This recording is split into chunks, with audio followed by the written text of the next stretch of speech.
right, so we got 2 streams going, guys. I'm going to invite you to jump over to the second stream, and what's going to happen is we're going to kill this first stream, Johnny. We got some cool stuff going on here, Jimmy. So, Jimmy, I got the second stream running. I'm going to move my conversation over to the second stream. You guys see the comments. Brophy, Jay, everybody, come on over to that second stream. Let's keep the conversation going. We're not going anywhere. Mornings Live with Keith and Friends. Hour 2 is continuing over on the channel. And Jimmy, are you making sure I'm live over there, Jimmy? I'll make sure we're live over there, pal. And I'm going to unmute myself, and we're going to end the stream over here, pal. All right, we're doing this here. Guys, we're ending this stream on hour 1, and we're going to continue the conversation on hour 2.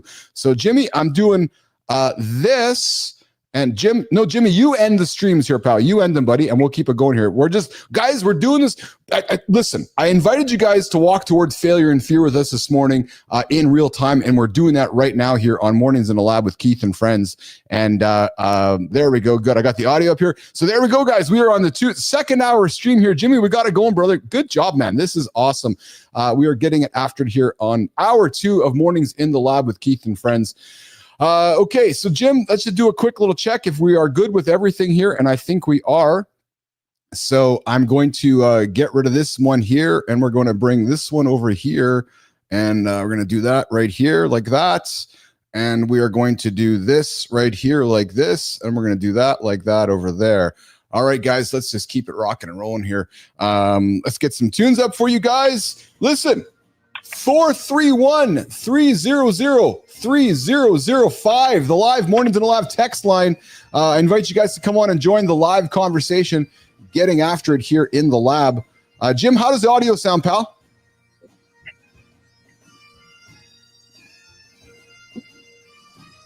Yeah, don't worry about the LinkedIn, Jimmy, right now. We'll just, I'm not too concerned with that at the moment, actually.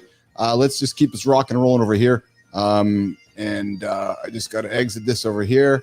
And you guys are seeing all this stuff happen in real time as we reset.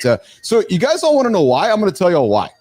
Because we are about to launch hour 3 of the experience coming up here in days on mornings. And so we're just truthfully seeing how it all figures out and how it all works out in real time with you guys here. Okay, so let's get into the deep dive conversation that I missed on hour 1. And I'm going to do that here while I reset here and open up some stuff here. And the deep dive conversation today, guys, was all about how to biohack your morning performance. Jimmy, am I good on the audio on both sides there, pal? Because I'm just still doing this on the fly here, pal. How to biohack your morning for peak mental performance after 40. Guys, one of the things we want to talk about here today is morning and then I know biohack, but how to biohack your morning routine for peak mental performance. Johnny, when you hear the word biohack and peak mental performance, kick this conversation off for me while I just keep my tech set up here. When you hear biohacking morning routine, what stands out for you, brother? Can you hear me okay? Loud and clear, pal. Loud and clear. Yeah, loud and clear. Beautiful. Well, I think, biohack is a word that gets kicked around a lot. Yes, and I think when it comes down to it, there's people that like to use these terms, but they don't really understand the depths of it. Yes. It's like someone that says, yeah, I do squats, so I'm a power lifter. Well, Jesus Christ. If a power lifter, a real legit power lifter, has studied techniques. He's studied all sorts of different strategies to be a power lifter. So people, I think in general, biohacking is something it's like a deep, deep rabbit hole. And there's so many, you can biohack your brain. You can biohack your body.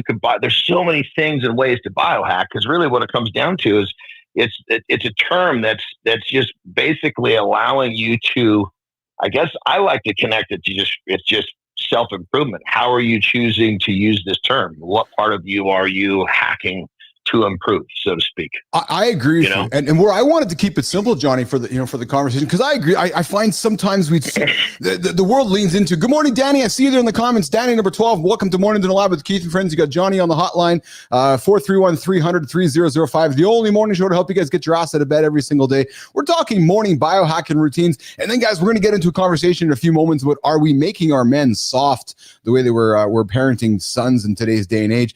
Johnny, but when I think about about biohacking. Good morning, Chase. I see you there in the comments. Welcome to Morning to the Lab with Keith and Friends, the only morning show to help you guys get your ass out of bed. Johnny, when I think about biohacking, I think about some of the simple things. Like maybe it's prioritizing morning routines. Maybe it's starting with movement. Maybe it's just hydrating. So you take those three things and the world, and hold on, buddy, and the world, makes things complicated. And I know you have taught me, and we're leaning into simplicity. So I want to rewire the thought process around biohacking, which is go chase sun, go chase movement, go chase hydration. 1, 2, 3, boom. Listen. If using the term biohacking allows you to do the shit you just did, then fucking use the term. Yeah. Jesus Christ. Fuck. You know? Yes. I mean, what it comes down to is, I think now that you say that, I would have to agree that I think the general public uses this term in a way of really just fucking kind of straightening themselves out. I would agree with you there, 100%, and I think that's it. But if you want to go deep onto it, you can literally get into different forms of PEDs and chemicals that will help you biohack. There's so many levels to this. Yes, you know what I mean. Like I do. This peptides are hitting the world by storm. And that's a perfect example right there. Look at what is that? I believe I'm having a brain fart. I believe Ozempic is a peptide. Oh, is that right? I didn't realize that. I don't know. I don't promote, something that, I don't promote something that goes against having a good lifestyle. When you give yourself some dose of this thing that makes you not want to eat, I think all you're doing is delaying your problems. But I believe that is a peptide. So that would be considered like a biohack, like not on a level of altering how you live your life. Right. So guys, when I threw this topic on the table this morning, it was as much to encourage all of you to get them chase the simple things, right? Chase the simple things like hydration, sunlight, and getting that good sleep. Chase, let me add one more thing though, brother. I use the word with my clients. I use the word biohack on just about every level, because are we talking about biohacking your brain with reprogramming your mindsets? Are we talking about biohacking your day with different habits? Are we talking about literally biohacking your body with some form of TRT or a peptide that we like? If I send someone to a clinic, there's so many levels to this. Yeah. Hey guys, you're hanging out with Keith and John here on Mornings Lab with Keith and Friends. You're just joining us. Hour 1 was unforgettable from unexpected. Well, we didn't get into the Ozempic conversation. We'll get into that in a little bit here. And we talked with our friend Julie Furman, our matchmaking coach, who talked about some great fun stuff. Awesome. She was awesome. We got some cranking up some heat in hour 2. We're going to dive into Morning Loop Reloaded, tackling the provocative question: are we accidentally sabotaging our son's masculinity? It's a real talk you don't want to miss. And we got Jared Correia joining us on Morning Focus coming up in a few moments. Finally, Community Corner, we got Chelsea Burns joining us as well. But Johnny, I found an interesting conversation around that I wanted to have with you here this morning, and those that are tuning in this morning, that asks the question about this. Are we accidentally sabotaging our son's masculinity by the way that we are raising them? And what struck me is that, oh my God, but listen to this, right? Today's dads are more engaged, emotionally supportive, and hands-on than ever before. Yet, and here's what struck me, brother. Yet, despite these positive shifts, anxiety among boys is skyrocketing. Depression rates are hitting record highs. Resilience is waning. Could our best intentions actually, as we're working to raise emotionally intelligent, hold on, Johnny, raising emotionally intelligent sons? I'm just giggling with you. Yeah. I'm coming along with just get like, oh my God, let's keep going. This is amazing. And so here's the thing, right? Father involvement in childcare has increased 400% since 1965. Get this.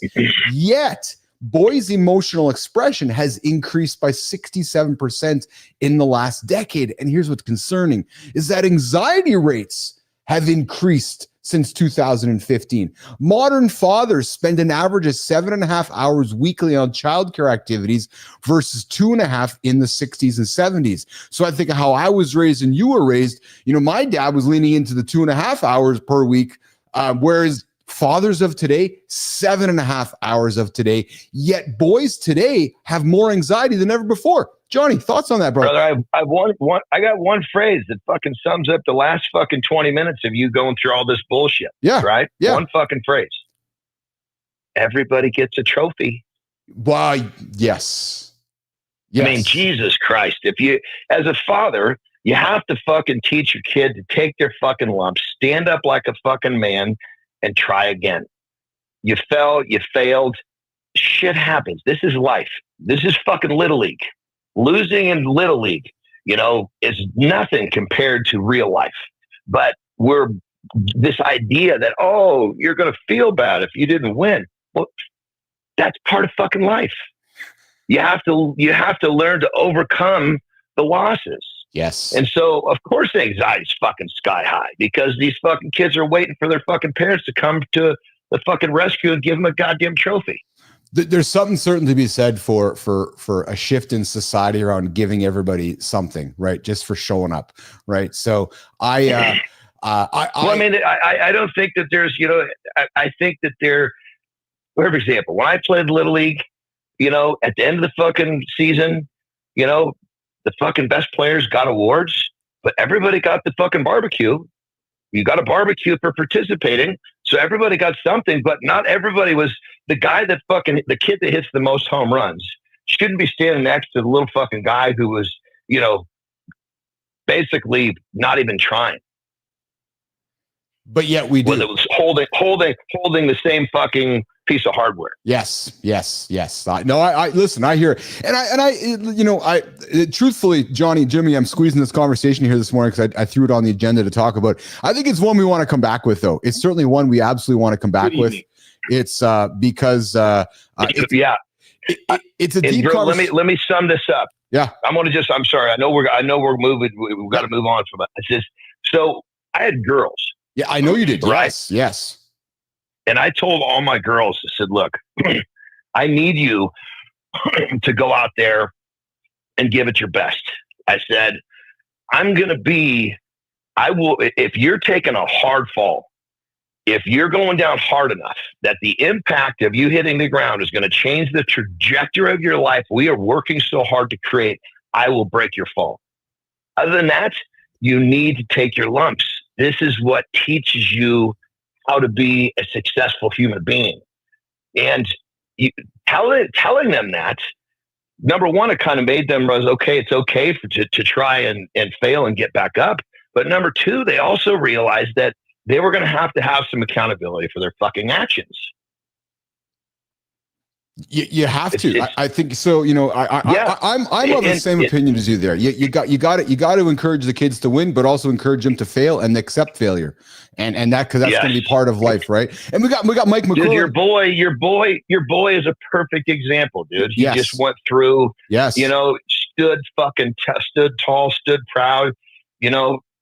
That's just just the fucking way the ball rolls, or the way the puck fucking, what do you call it, the term for the puck is. Yeah, that's exactly. Yes. We got Mike McQuillan joining us here. I like Mike McQuillan joining us from Peru. I like participation trophies. Damn it, Mike. I know you do not like participation trophies. I know you are better than that. Guys, if you're watching the show, you're not here to coast. You want more from yourself, your life, your work. So here's the question.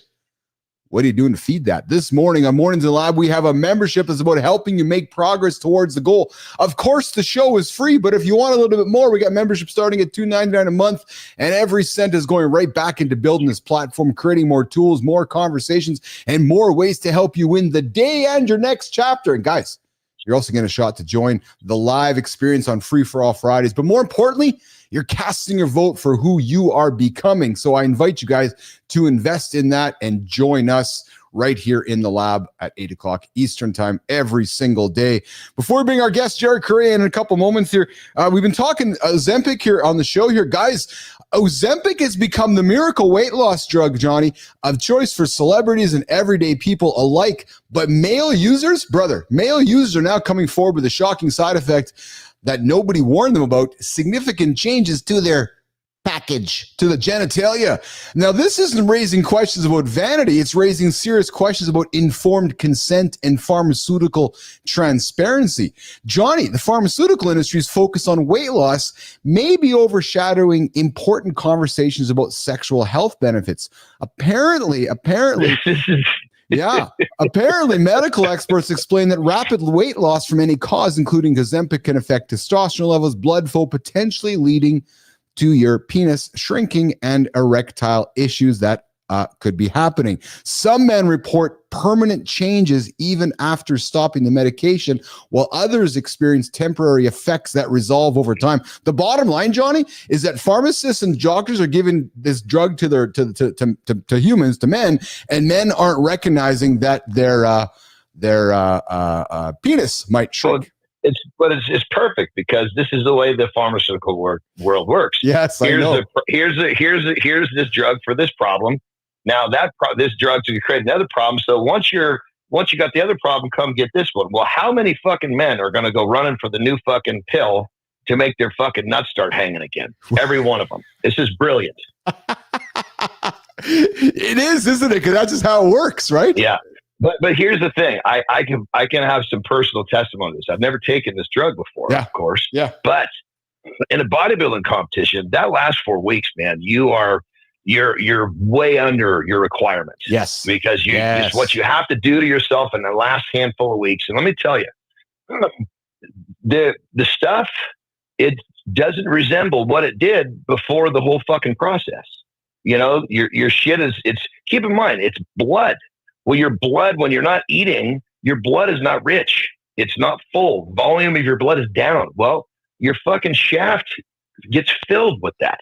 So are you wondering why your stuff looks different when you've taken away some of the volume of what fills it up and makes it look like you got a pair?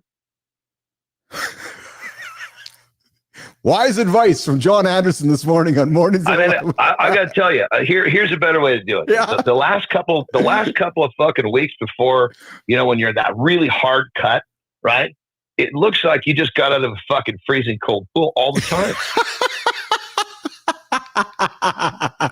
We got Jared Correia hanging out in the green room, Johnny, waiting for us here. And what have I told you guys? That today's guest, coming up in a couple minutes, lost his first layer of skin, Johnny. First layer at age 6. Got held back in kindergarten, still managed to become the go-to guru for law firm growth while secretly hoarding Rolos and crying over Red Sox games. Stick around. This is about to get legally serious in a couple moments with Jared Correia.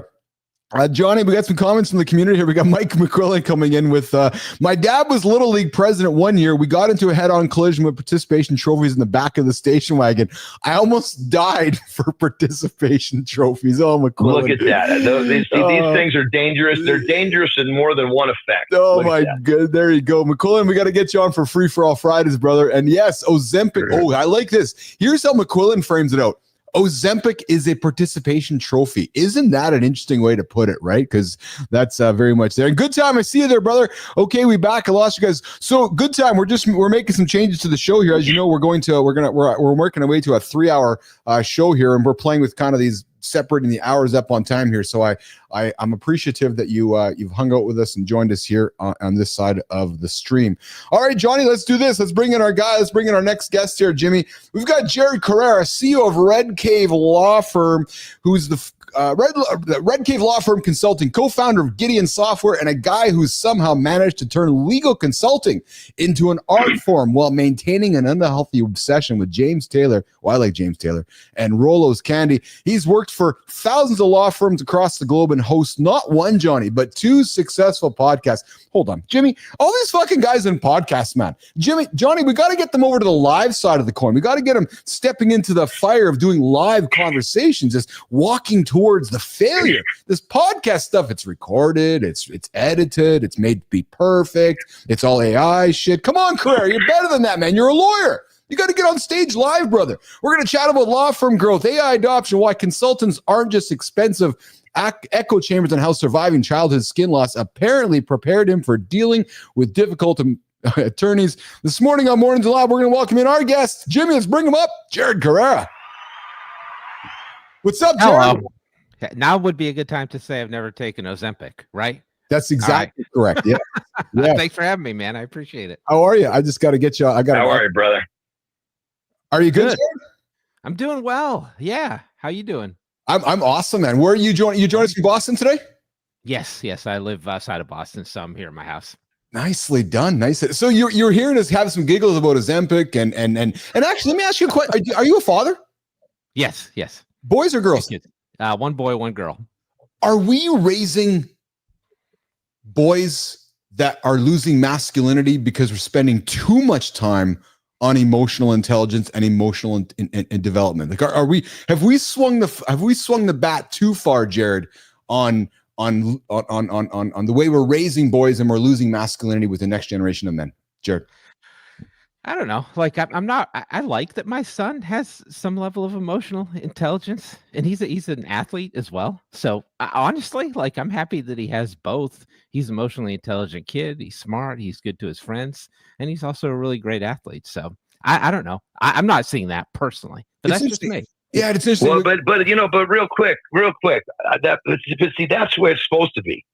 You see, you can take and you can have a savage of a boy or a son or whatever, of a young man, and teach him to be in touch with his emotions. Having both sides of the coin is what it's supposed to be about.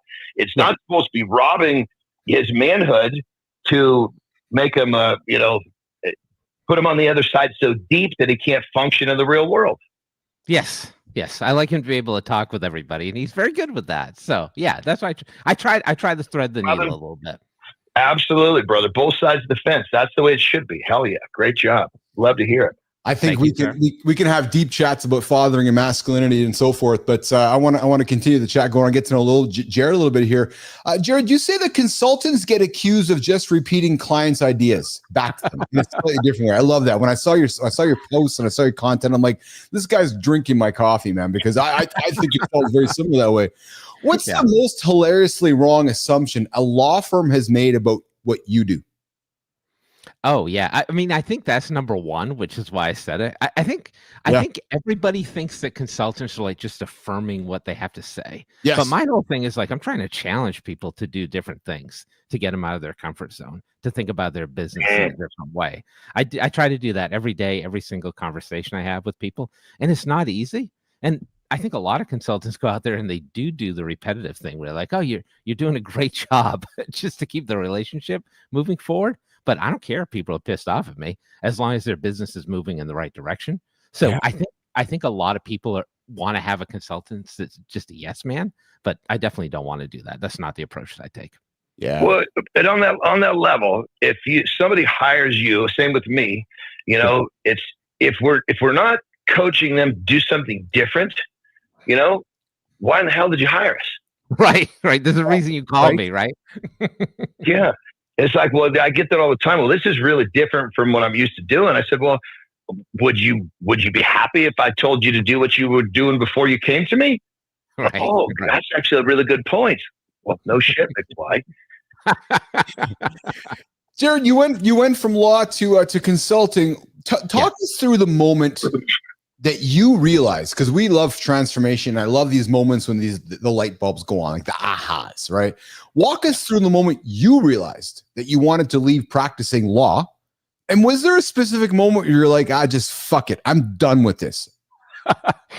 Practicing law blows, just between me and you and the lamppost. Like, it's not a fun profession at all. I was so when I was in law school, I went to the career development. All you lawyers out there done. Jared just gave you your future. Practicing law it's fucking terrible. You're good to leave the profession. It's okay. And if you're thinking about going to law school, don't do it.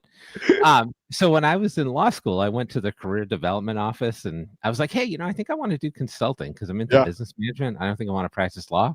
Yeah. And they were like, please get a real job. And I was like, oh, that's interesting. I guess I'm fucked. Here'd be an interesting question. Do most lawyers become a lawyer because it's what they aspire to do, or was that something that was programmed into them? Yes. Oh, no way. Like, most lawyers don't want to. Like, honestly, who wants to be a lawyer? Like, for me, it's one of the most boring professions ever because... Dude, I come from a family of lawyers. Johnny, I think... All right, so yeah. Johnny, I think every Gen Xer, Johnny, I think every Gen X lawyer is only a lawyer because their parents wanted them to be a lawyer. Yeah. Same, Dude, same thing. I'm telling you, every 3 generations back, there's lawyers, you know, in my family. I think the thing is, like, the big problem I have with law is like everything's precedential. You have Yes. to find a court case to do anything. And the reason why I ended up leaving law was because I wanted to be more creative. I wanted to build a business on my own and just do things that I didn't have to rely on what other people have done previously to build. So there was a lot more creative freedom running a consulting business, a software company, than there was being a lawyer. That's why I left. That was the motive for me. Well, I'm sure your law, you know, the background as a lawyer is really helpful for you in everything you do. So it wasn't a waste by any means. No, I'm not sad that I went to law school. Or indirectly, so to speak, you know? Yeah. I mean, you pick up critical thinking skills. You can write. You can advocate. Those are all good things. But there's a bunch of lawyers I know who quit law and do something else, and they're really successful. One of my uncles basically went into real estate. He just kind of acted as he knew the laws, so it was allowed him to just crush what he did in real estate. Yeah, absolutely. I've seen a lot of lawyers do similar things. Hanging out with Jared Correia. He's the CEO of Red Cave Law Firm Consulting, all the way from Boston, Massachusetts, and co-founder of Gideon Software, who's transformed from a practicing attorney into one of the legal industry's most recognized business management consultants. The big question I have for you, brother, is obviously not obviously, but it's wrapped around the obvious change happening in society right now around the 2 letters, which are AI, artificial intelligence. And one of the industries that is being magically and massively, and, you know, it's going to be disrupted if it's not right now, is law. AI is exploding in the law industry right now. What is one AI trend that excites you, Jared? And what's one that makes you want to hide under a desk? Well, can we start with the latter first? Yeah. The one that makes me want to hide under a desk is the inevitable AI takeover. Yeah. When they realize that we're all kind of fucked up and they want to kill all of us, like every movie you've ever seen, including the Terminator, that's potentially the end point here, which scares the shit out of me, frankly. Yeah. So I guess we got a nice, like maybe 10, 20-year window before that happens. So in the interim, the stuff that I'm most excited about right now is these custom GPTs that have come out now, the AI agents, which is like next level. Like right now, people are using like generative AI tools. They're having conversations back and forth, and they think that's fucking amazing. But the next level is those AI tools doing that stuff themselves, running entire processes, building and launching marketing campaigns for businesses like law firms. That's really the next level for me. And then like we put that in the robot. Now you got robot paralegals, you got robot attorneys. That's going to be next level, and that's coming sooner than people think. Jared, I have an assumption here that there's a certain sense of there's a certain level of ego in the law industry. No, and my perception is, oh, these AI aren't going to take my job. No, they're not going to. What are you talking about? These things are, and the law industry is slow moving. It's based in history. It's based in what you said, precedent. But yet this technology is moving fucking fast. So how is the speed of the technology overcoming the ego of the industry? Yeah, every lawyer I talk to is like, oh, AI is never going to take my job. I know. I've had some of the same conversations, and I'm like, you guys have no clue. Which is nuts to me. So I think there is a little bit more of a healthy fear for lawyers about AI than any other prior technology, like cloud technology and that kind of thing. So really? They're actually trying to experiment with it, which I think is a good thing. And I think the speed of the technology is such that like lawyers are a little bit overwhelmed. So like, oh, you know, I could have an AI do 80% of what a paralegal would do for me. Yes. 30% of what an associate attorney would do for me. Yes. It's so simple to use that they have those realizations relatively quickly. So I think the adoption rates are actually picking up, which is a good thing. They're picking up far faster than prior technology options have. So I think you're right. It's like the pace of the technology that's sort of overwhelming them a bit and forcing them to change, especially in larger firms. And we got a good time coming up. My kids showed me a video yesterday about the AI takeover 2027 on YouTube. I think what struck me was a recent interview that only got 2 years. What struck me was a recent interview by the CEO of Anthropic, who sat down with Anderson Cooper and the gang at CNN, was talking about. And when the CEO of one of the big tech players in the industry says to the world, I'm as surprised as all of you as how fast things are moving. It's got to make you put your ears up, Because when the person in the middle of it all is saying, oh, it's actually going faster than we thought, that's when you're like, oh, okay. Because if he's saying that, the person who's not paying attention has no effing clue. So then let me ask you this, Jared. What is one piece of advice that you'd give to a lawyer who's terrified of technology but knows that they need to modernize? I'm going to perhaps try to answer it for you. Is it as simple as saying, try it, do it, use it, or lose it? Or is there something else that you'd offer somebody, Jared? It's funny you mentioned that CNN thing. Like, people are like, oh my God, the technology that teaches itself to think is moving faster than we thought it would. This is right? Seems like an obvious kind of a dull moment. Like, come on, that's what it does. Hold on. Let's just hang on that, right? That's smarter than us. Of course, it's moving faster than us. Right. It's like I tell people this all the time. It's like a robot version of a human that can sit in a library and read every single book that's ever been written instantaneously. Like, how's it not going to be smarter than you? Yes. Lawyers trying technology. I mean, you're right. They got to get into it. But what I tell people is, like, you want to get a sense of the marketplace before you adopt or use any technology. So everybody I talk to, I'm like, okay, you want to try this category of software. You want to try a generative AI. Test 3 of them out. Demo them. See how it works. And use the product. Like, a lot of lawyers, the problem with lawyers is they want everybody to do things for them. Like, they're happiest when they can pass off responsibility, but you actually have to go in and test this stuff yourself. Like, I only try to work with people who are intellectually curious, and that's a big thing for me. Yeah, we've got Jared Correia, CEO of Red Cave Law Firm Consulting, co-founder of Gideon Software, and a guy who somehow managed to turn legal consulting into an art form while maintaining an unhealthy obsession with James Taylor and Rolo's candy. We got Chelsea Burns waiting for us patiently in the green room. Jared, I got to ask the question, Johnny, of Jared here about the unhealthy obsession with Rolos, Jared, before we get to some quick hits with you, brother. What's with the Rolos, man? I just love caramel to an unhealthy degree, and I try to avoid it as much as possible. I do too. God. The problem is that I'm a crack addict. You can't give me a little bit and expect I'm going to stop. That's what I want to ask Jared, because I like Rolos too, Jared. But how the hell do you have one Rolo? Like, and then before that, how do you just have one pack of Rolos? So to Johnny's point, yeah, we're gonna say one. I said one. Why did you not say pack after one? Yeah, Jesus Christ. That's the problem. I didn't even start. Why even start, Jared? Yeah. Well, the problem is I had I made that part of my pitch to people, and that was in my bio for conferences and stuff like that. There you go. So now I have people bringing me like packages of Rolos, sending me boxes of Rolos.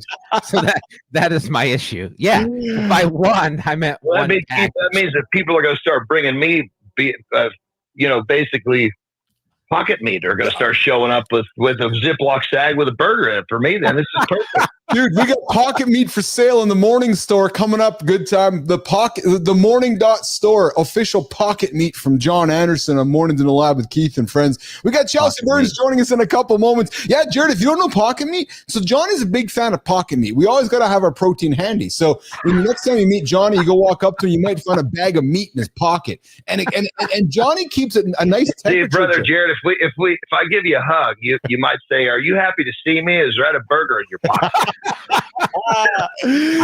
Apparently I'm missing out. I gotta carry meat with Jared Correia and Keith Jon Andersen, Mornings Lab with Keith and friends. Jared, I got some rapid fire for you, brother. The first thing in the morning: water, coffee, or tea?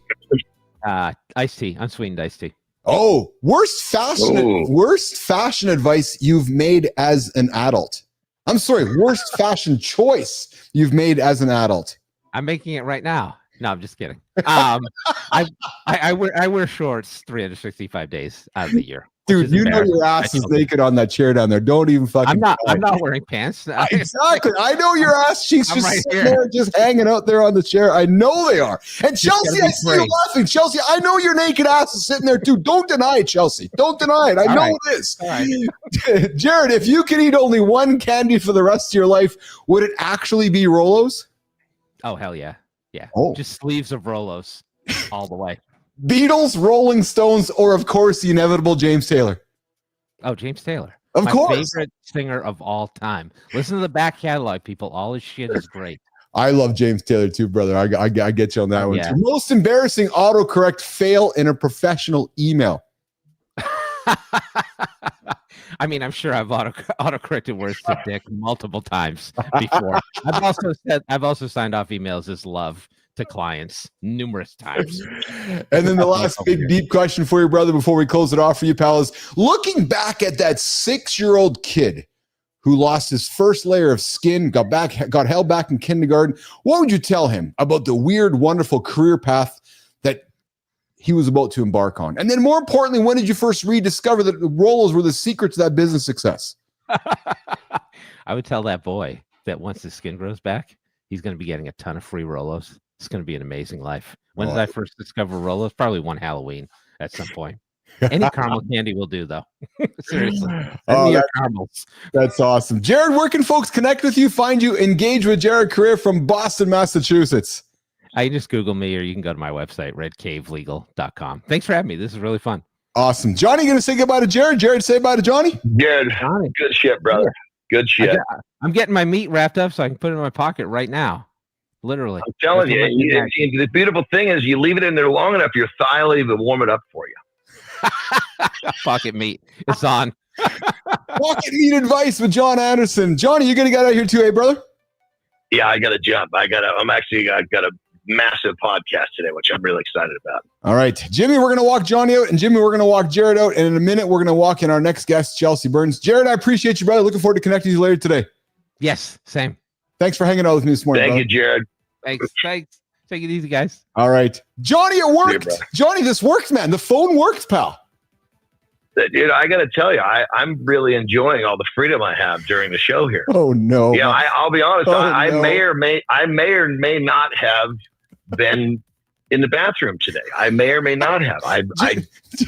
Jimmy, did you notice we did not have to give any break? And actually, Jimmy, we missed John's lifestyle tip today. Sorry, brother. We're just too into it today. But yeah, no worries. No worries at all. All right. What have I told you? Today's guest once dominated the track as a junior Olympian. Coming up in a moment, we got Chelsea Burns. Johnny, wonderful show, man. A lot of fun. You get after it, and I'll drop you a text later this morning when we have some gold news to celebrate. Is that a deal?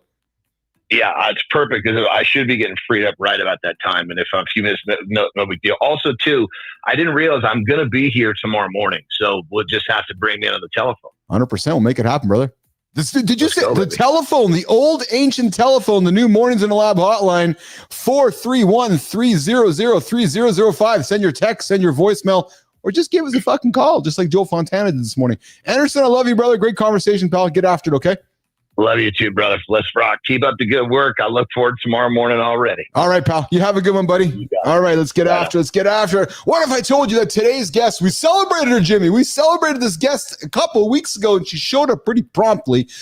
We celebrated the track as a junior Olympian, wrangled cattle on a Kansas ranch, and can make your marketing feel less icky while making you more money. Stick around. We're about to decode the psychology of why we buy things. Chelsea Burns is here, who went from running laps to running businesses. She's got a master's in applied psychology from USC, 17 years of marketing experience, and she's been on a mission to prove that marketing doesn't have to feel manipulative to be profitable. And Jimmy. Ooh, baby. She just signed a mystery celebrity client. And no, it wasn't me. What the fuck, man? Who's about to become a household name. And it wasn't me. But she's keeping that under wraps. Today, we're going to dive into why 85% of consumers are willing to pay almost 10% more for ethical brands, how psychology can build trust instead of breaking it, and why Chelsea's ranch upbringing shaped her approach to business authenticity. Nation, take a moment with me to welcome in our next guest, the ever awesome Community Corner Creator Spotlight, Chelsea Burns. What's up, Chelsea? Hello. How are you today? Oh my gosh, I'm excellent. I have been sitting here watching the back portion of what was happening before, and I was feeling the energy, cracking up. Awesome. What a great way to start the morning. Where are you joining me from today? I'm in Wichita, Kansas. Wichita, Kansas, straight south. So you know what? I'm going to tell you something, actually. I can get out of my house. I can drive left. I can take one left turn, drive a bunch of hours west, and then take one right turn, and then end up in Kansas. Look at that. You've got it memorized. I Well, absolutely. the next time you take that trip, hit me up. There you go. There you go. Good morning, Bernard. I see you there in the comments. Thanks for hanging out with us this morning, Bernard. We have our guest, Chelsea Burns. And guys, if you're just tuning in late, I welcome you to go back to hour one, which is now sitting in the feed. We changed things up here today. We dropped 1 hour, closed it off, a second hour because we got a third hour working on. But that first hour, we sat down with our first guest, which was Jimmy, I can't remember at this point. It was our Cupid person. And then we had Jared show. Jimmy, keep typing for me. Right now we got Chelsea Burns. And Chelsea, you grew up doing serious work on a Black Angus ranch as the oldest daughter to a man who wanted a son. Dude, how did learning to handle a 1,200-pound bull prepare you for handling stubborn marketing executives? Yeah, Julie Furman. Thanks, Jimmy. How did that work for you? Yeah, let's just say I know how to sit in the discomfort. As Johnny would say, you know how to sit in the shit, don't you? 100%. Absolutely. It was my job to guard the 6-foot round bale while he cut off the baling twine. And like 3 Black Angus bulls are hungry. And I don't know, 12. Yes. That is awesome. That is absolutely awesome. So you this is what also struck me too when I saw some notes about you. I was putting the show together today. But Julie, you're from the one-room schoolhouse graduate. Oh yeah, it's not even standing anymore. I drove by not that long ago and they tore it down. Yeah. Get this, nation. 6 kids max in your grade at one-room schoolhouse to a LinkedIn top 1% creator. Like, that's quite the journey. Like, what would you tell your 12-year-old self when you sit back now and look at yourself sitting in that one-room schoolhouse? What do you reflect upon? Oh man, you're gonna fucking do it. Yeah, it's gonna happen. I've told many people. I've not told them live anywhere, but I've told people. I knew from the very beginning, like, there's a purpose. There's something here. There's a reason I exist. I just didn't know what it was for a really long time. And it's starting to come together. That's powerful. Yeah, it really is. Powerful. I will tell you, speaking of powerful, again, putting the show together, I noticed some, word pattern discovery within your profile. And you use the word disrupting and disruption frequently when describing your work. Now, maybe you realize, maybe you didn't, but did you realize that you've positioned yourself as someone who disrupts the disruptors? And in many ways, you're disrupting the manipulative marketing industry itself. Talk about that. Yeah, so that's actually entirely intentional. As I started my personal brand, the deep work that I did first, which is also where I specialize with clients, was what parts of me, what values, where is my ethos going to show up here? And as I've gone on this journey of understanding myself, like, I know that I want to make positive change in the world. I'm not real happy about the world that my kids are going to inherit. So how do I shake things up to rebuild it in a way that aligns with mine and other people's ethos? And that includes ethical branding, non-manipulative marketing. And it does include, like, disruptors. A lot of times, they want to shake things up, but they want to shake things up because there's this at the end of the road. Yes. And what you'll find with me is, like, money is a byproduct. If it is not the end game is the positive change. The money will come as a result of that. And so I think can kind of debunk some of that headspace, especially with people who are like, oh, I'm an industry expert. I'm this, I'm that. Great. You're still a human being and your brain works in, like, the same way as every other human being. You said you have kids. Am I correct? Mm-hmm. How many kids do you have? 2. I have 2 daughters. 2 daughters. Interesting. Can I ask how old your daughters are?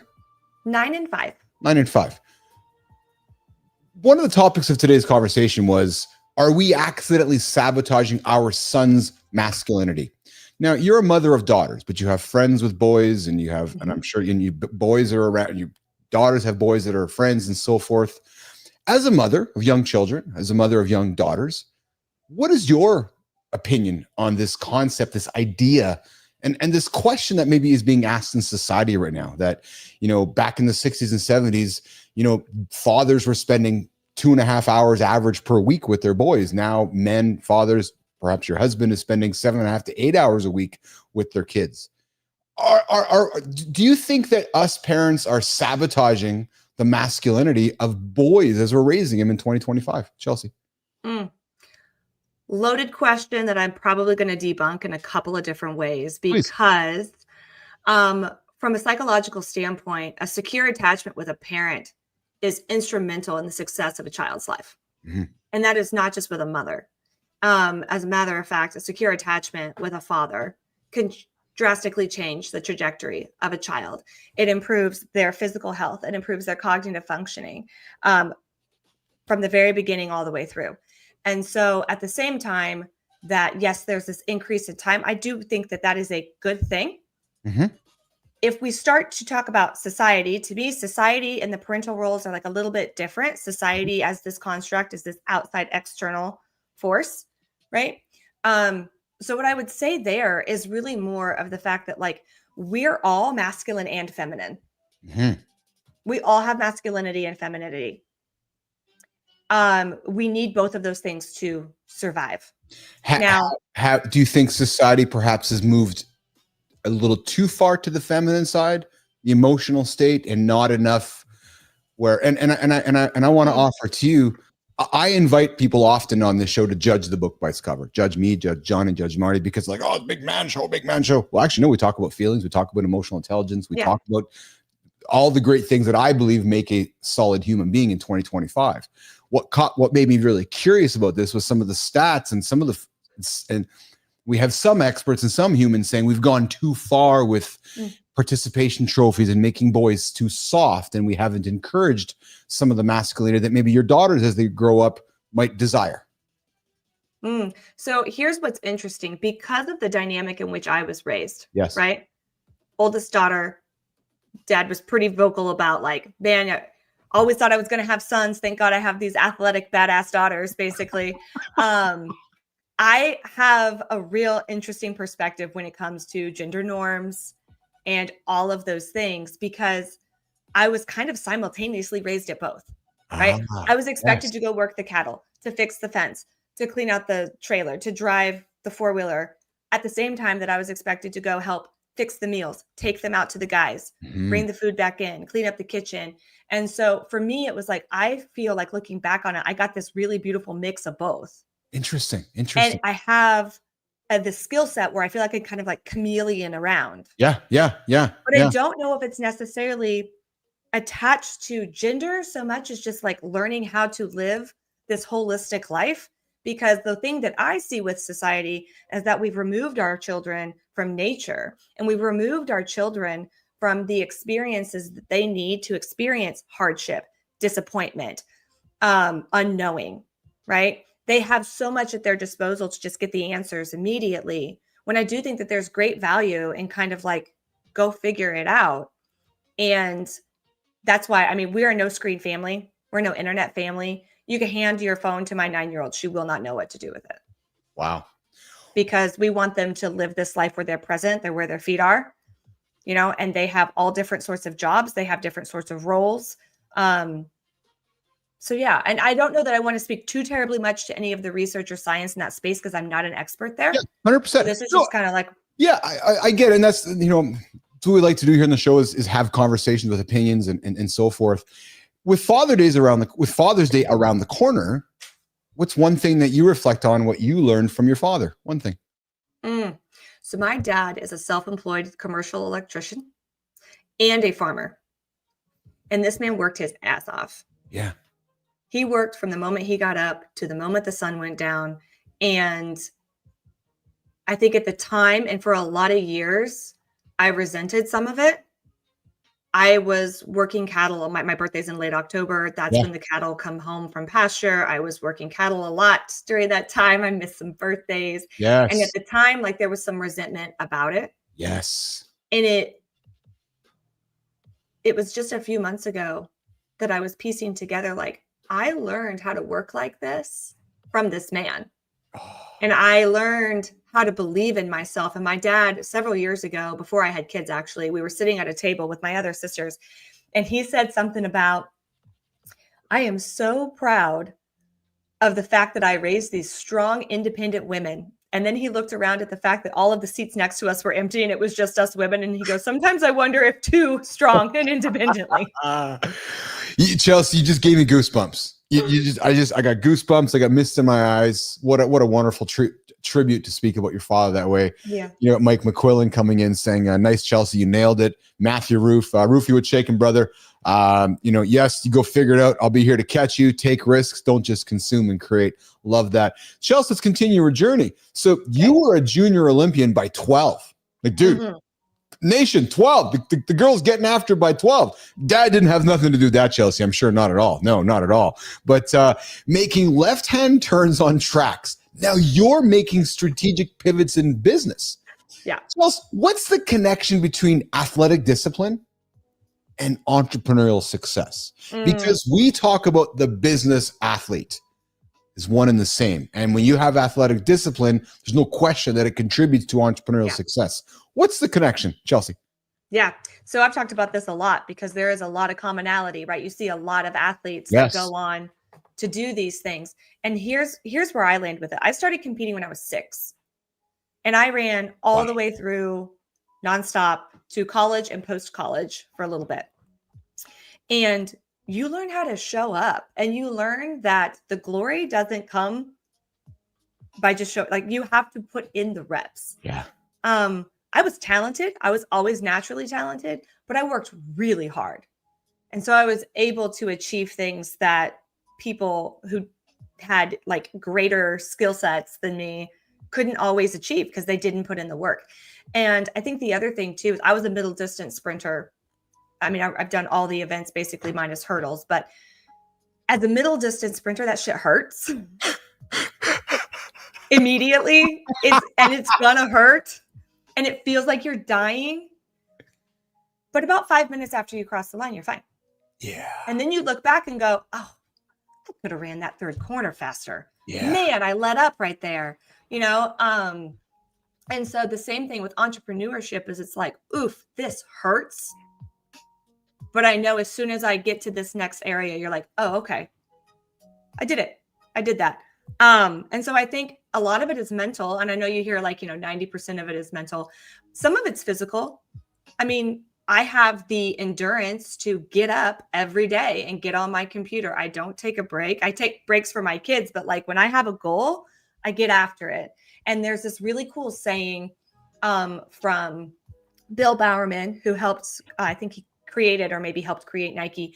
But he was the coach of Steve Prefontaine, who was a huge distance runner in the 70s, kind of an idol to me. And he has this quote where he's like, look, hay's in the barn. And as a rural person, this really hit for me, but it was basically this idea of by the time that you get to the meet, there's nothing that you can do to better prepare yourself. Everything's already done. The hay's in the barn. It doesn't matter. If you didn't do the training before, it doesn't matter what you're going to do here. And so that's kind of my mentality. It's how do I get to the point where the hay's in the barn?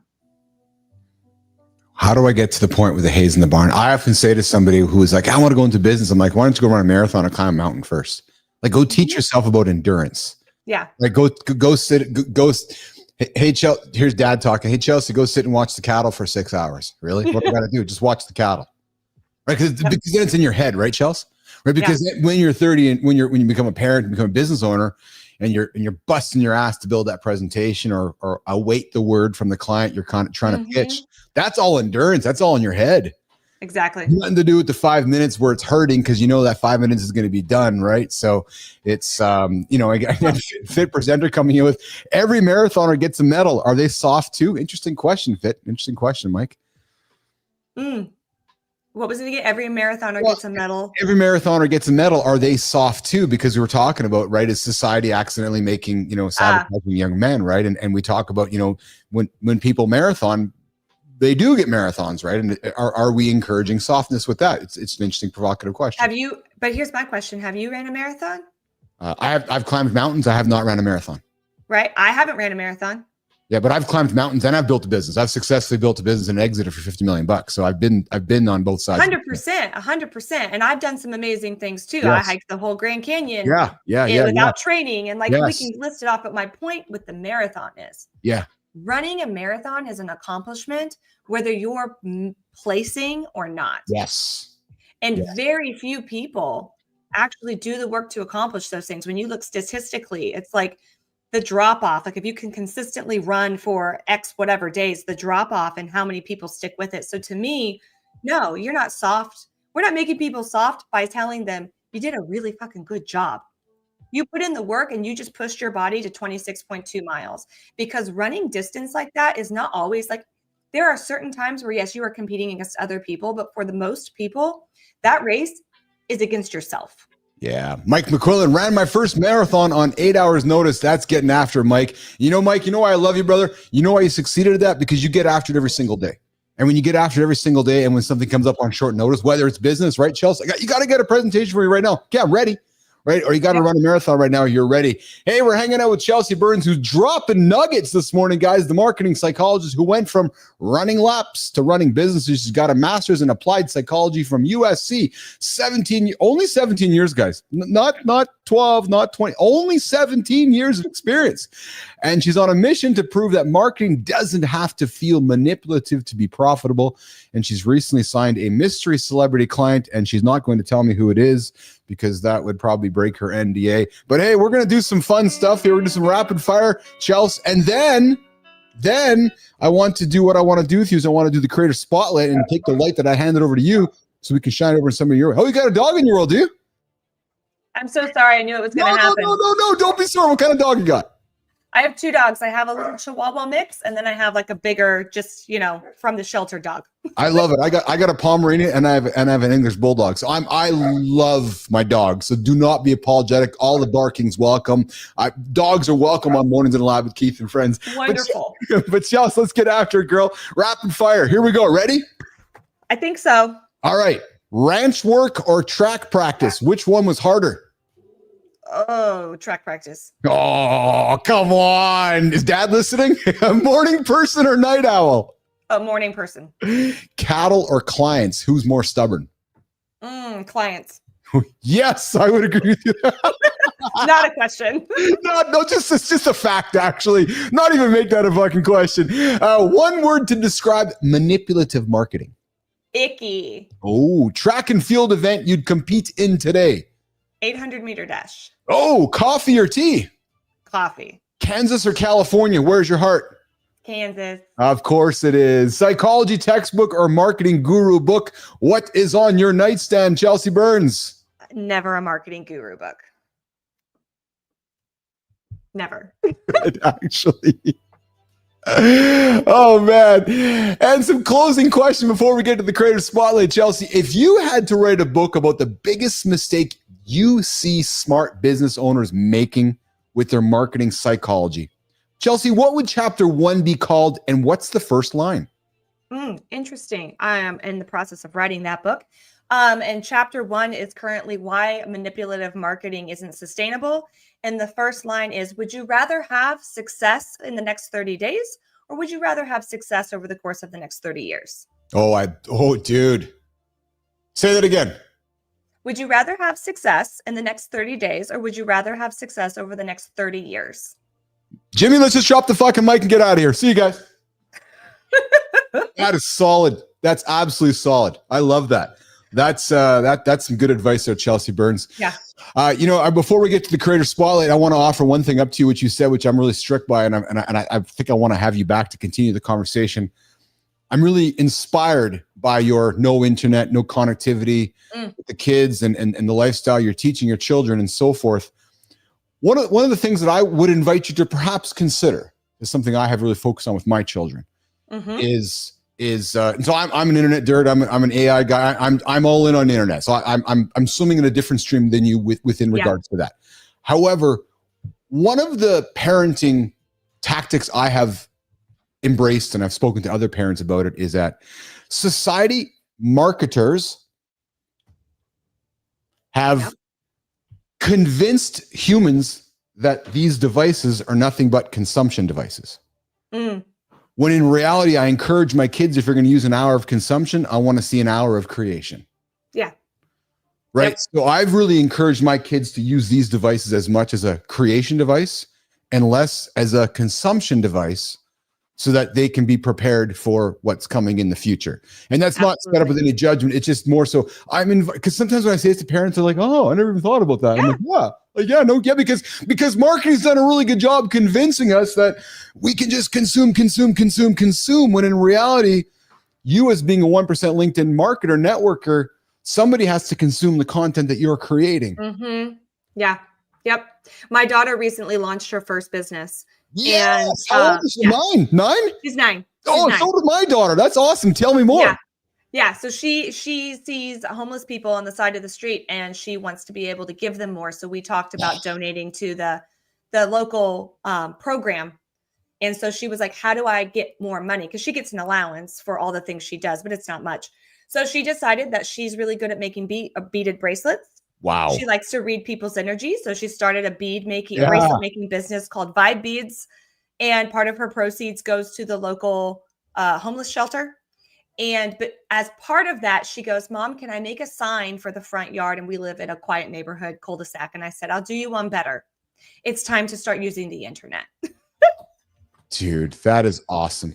So she's getting there. That's awesome. Chelsea Burns hanging out with me from Kansas this morning. You guys know that sound effect. We're moving over here to the creator spotlight. She didn't want to build she didn't want to build a brand. No. She wanted to build a saloon. What are we, fucking 1920s, Jimmy? The kind where stories flow, wisdom bites, and nobody has to pretend to be a thought leader to get heard. Because sometimes the most powerful marketing doesn't look like marketing at all. Now, this person we're celebrating today is handing out shots of clarity, sass, and strategy, helping founders and creatives stop chasing perfect posts and start showing up with real presence. The kind that makes your audience feel like you wrote it just for them. This creator has got over a decade of experience in digital marketing, design, and storytelling. She's the mind behind the Story Saloon. It's trademarked, where the main character energy meets message strategy. Now, she doesn't just clean up your copy, she helps you unlock the version of you that's been trying to speak. This morning, nation, we are excited to celebrate Jimmy, not yet. No, not yet, baby. The marketing bandita, helping leaders turn personal truths into public resonance without losing their voice in the process. This morning, we are excited to celebrate. I'm getting my buttons ready. Jimmy, let's get it up there. Victoria Carrington Chavez, the marketing bandita who's helping leaders turn personal truth into public resonance without losing their voice in the process. I invite you to follow Victoria. If your message feels stuck, but your mission is loud, she's going to help you say the thing you've been meaning to say in a way your audience can finally resonate with. Chelsea Burns, we celebrated you. I invited you here to pay it forward. Let's hear it. Why did you choose Victoria for today's Mornings in a Lab Creator Spotlight? Chelsea Burns. Oh my goodness. So Victoria's voice deserves to be amplified. What she is doing is really in alignment with everything that I believe as well. But I've had the opportunity of talking to her several times, and man, does she get it? She can read energy. She does so much more. She helps you show up as like the essence of who you are. And it's game changing. She's also a previous TEDx speaker who talks about like her identity and her race and being all the things at one time. And her story is just incredible. And she deserves to be amplified. Love it, love it, love it. We got Matthew Roof coming in with Love Victoria, flowers and tacos every day. And Matthew Roof coming in with, I'm tearing up, man. Reminds me of my kids doing lemonade stands for breast cancer awareness, referring to some of the conversations we had earlier. Well, Chelsea, listen, I don't think you know this, but did you know that Victoria is the 5th person in an unbroken chain of nominations? Let me explain. Here's how it all started. We found Ryan Salestad as part of our Creator Spotlight. Thought the guy was a solid dude. Celebrated him. Yeah. He nominated Romina Massa. Roofy, you know Romina? Who nominated Lillian Santini? Who nominated you? And finally, you nominated Victoria. So Victoria, here's how this works. Mornings in the Lab and 4 other people are counting on you. Counting on you, Victoria. Continue paying it forward. Fuck, no pressure. Not at all. No pressure from me. No pressure from Chelsea. No pressure from Salestat or Romina or Jimmy or Lillian or anybody on my team. No pressure at all, Victoria. But here's how it works. We'd love to have you on my show, just like we invited Chelsea. A couple weeks back, we invited Chelsea. We celebrated Chelsea, and she's like, I want to come to the show. And I'm thinking she's having a pretty good time. So now we're going to pay it forward and have you on our show to celebrate everything on your world, Victoria. Chelsea, invite her to the show. Victoria, come on. Come talk to the people. Keith is such a good time. There you go. Yes, I'm such a good time. We're going to tell Julie Furman, our Cupid's coach here, but don't say it too loud. My wife might be listening. She knows I'm a good time, but there we get after. Chelsea Burns hanging out with me this morning on Mornings in the Lab. We are celebrating you, Victoria, on this morning's Creator Spotlight on the Community Corner segment of Mornings in the Lab. Keith and friends. Chelsea, we're wrapping up, man. What a lot of fun to have you today. Did you have fun? I know. Yeah, this was a blast. This was absolute blast. How you start every single morning. I agree with you. You absolutely should. Now, here's something. I'm going to extend an invite to you. Okay. And it's going to continue right now. So I got about 6 or 7 minutes to wrap up. And I'm going to do some more celebrating. And if you'd like to hang out with me to offer comments, you're more than welcome to. Or I can walk you out of the lab. It's entirely up to you. Before you do that, though, I do have a comment from somebody in the community. Bernard comes and says, do you homeschool? And he says, back to our conversation earlier, I semi-agree with Keith. The tools are there if they are seen as tools instead of toys. Yep. Let's talk about that quickly before we rock and roll. Yeah. So we are actually transitioning to year-round hybrid homeschooling. Good for you. Yeah. So we are doing that. And we are starting to incorporate more technology as we go. So my youngest just turned 5 and I have a hard and fast, absolutely no screens before 5. Okay. Because of the way that the brain is developing, and it can't actually consume. What it does is more detrimental than the educational components. But now that my youngest is 5, we are incorporating more technology into our approach from that educational and creator standpoint. Okay. Yeah. Awesome. There you go, Bernard. Hope that answers the question. Good on you, Chelsea. Well, listen, what do you got going on today? What's on your big agenda today? Oh my gosh. I have several client meetings today and work for my mysterious client. And how did you land the mysterious client, Miss Chelsea Burns? Relationships. Oh, you mean they work? They work. Yes. Do tell. Bernard's coming back with, if your child goes to public schools, screens are a part of it. So I'm glad you're bringing them home. Good on you. Yep. That was actually one of the major catalysts for bringing them home. Chelsea Burns, where can my nation, my audience, my community, the awesome community of Mornings in the Lab with Keith and friends, where can they find you, connect with you, engage with you, work with you, get some of the Kool-Aid you're serving up, Chelsea? Yeah, absolutely. So my favorite place to pop off is LinkedIn. So come join me there. Send me a request. Let me know you saw me on the show. And let's just schedule a time to talk. So speaking of relationships, I chat with people all the time. I take about 6 calls a week just to get to know people. So I would love to do that if you're watching this. Awesome. We'll do that, Chelsea. I look forward to staying connected with you in the community. And guys, we launched the brand new Mornings in the Lab hotline today, 431-300-3005. Text, voicemail, call us live, connect with us. And if you need to connect with Chelsea, you know how to find her. She's over on LinkedIn, a 1% creator. You can find her. She's connected with me. Guys, go connect with Chelsea Burns. Chelsea, I appreciate you. Thank you so much. This was a blast. It was a lot of fun. All right, Jim, let's walk her out of here. And we're going to wrap up with our community corner. Bernard, I see their children are not meant to sit 8 hours a day. They learn more on the farm. Yeah, ask Chelsea. I think she'd agree with you there. All right, guys. I'm going to do this here. I'm going to change this to this. Yep. All right, hour 2. Moving into hour 3. We were supposed to be done 8 hours ago, Jimmy. I know. I can see the clock. Jim. Let's do it. Fellas, it's time for the community corner where we connect LinkedIn and Substack in the Mornings Live with Keith and friends. Yes, I'm like a rapper. I can talk so fucking fast. Yeah. Rap God. I'm talk God. Conversation God. Yeah, there you go. Have you ever thought about this question? Are you measuring mornings by what you achieve or by who you become? I'll ask it again. Are you measuring your mornings by what you achieve or by who you become?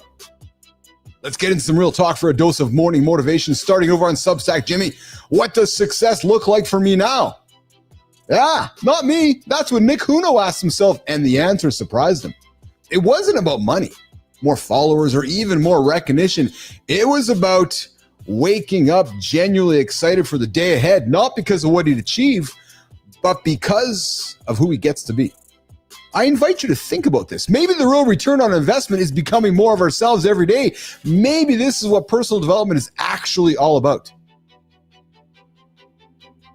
Guys, having metrics to measure where you are today versus yesterday is absolutely important.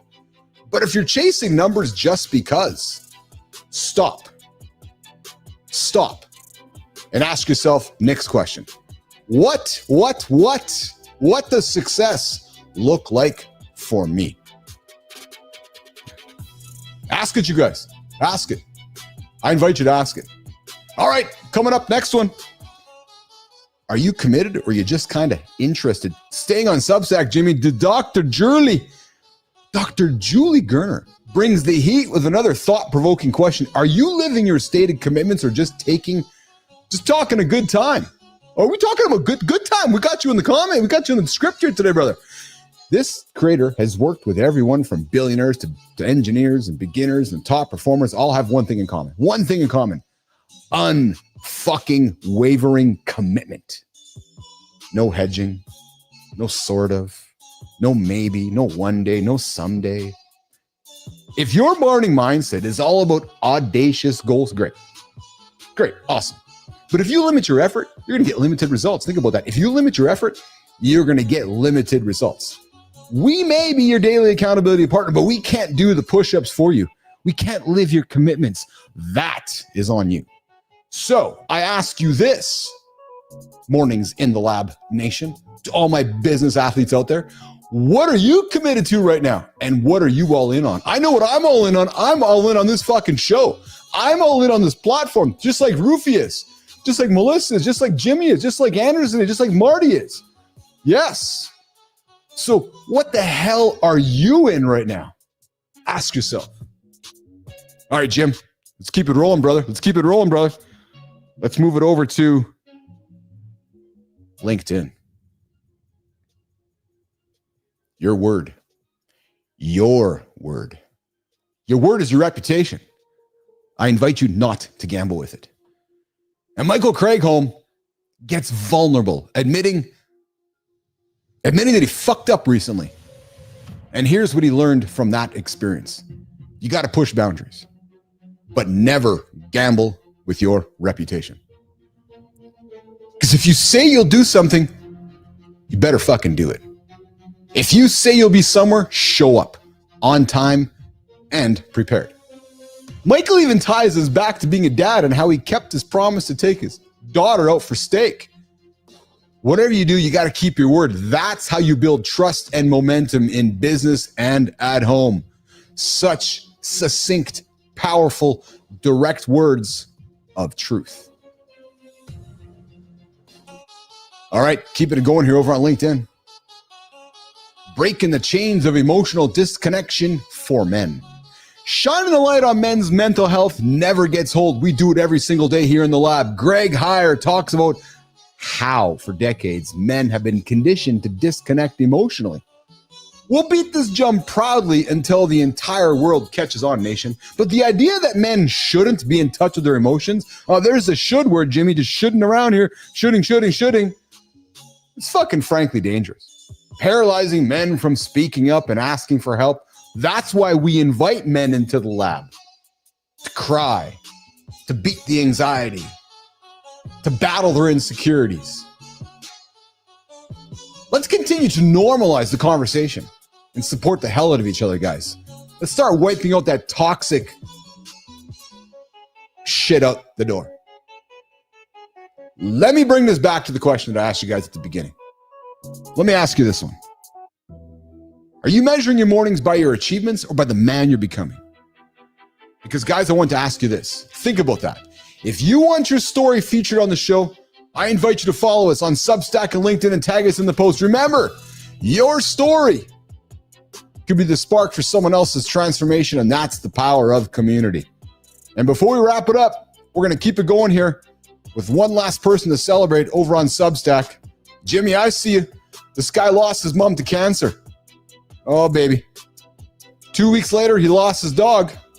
Oh, baby. That kind of pain could shut someone down. Instead, he made a change. He quit smoking, laced up his shoes, and started running again.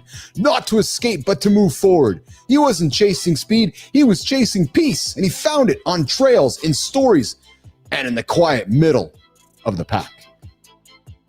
And this, nation, is where this creator shows up. For runners who don't win races, but fight to finish them. For people doing hard things without needing attention. He's coached ultra runners, built a podcast with nearly 100 episodes. He's led a company's marketing and sustainability efforts, and now runs his own consulting firm, helping teams lead with purpose. Mornings, his name is Troy Meadows. And he's building something different on Substack. What's shaking Troy?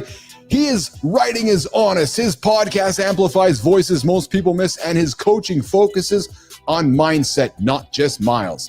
If you care about endurance, growth, and building real community, I invite you to follow Mid-Pack Musings by Troy Meadows, because what Troy is doing isn't about being first.